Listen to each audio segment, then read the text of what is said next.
আমার নবী নূরের নবী,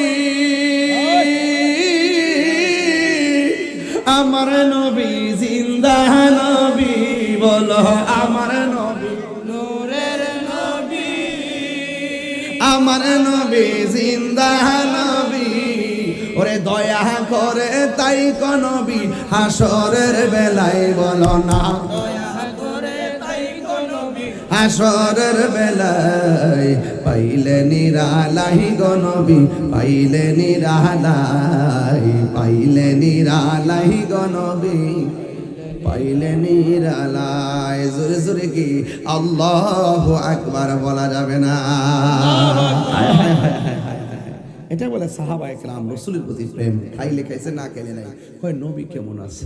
সাহাবায়ে কেরাম যখন ক্ষুধার্ত হয়ে যেতেন রাসূলুল্লাহকে ডাকতে, কি আর রাসূলুল্লাহ বড্ড পেটে ক্ষুধা ছিল, আপনার চেহারা দেখে ক্ষুধা দূর হয়ে গেছে। সুবহানাল্লাহ। আরো বড় করে কোন আল্লাহু আকবার। আমরা কি এরকম প্রেমিক হইতে পারছি? রক্ত জড়ানো দূরের কথা, গাম হইতে জড়াই না।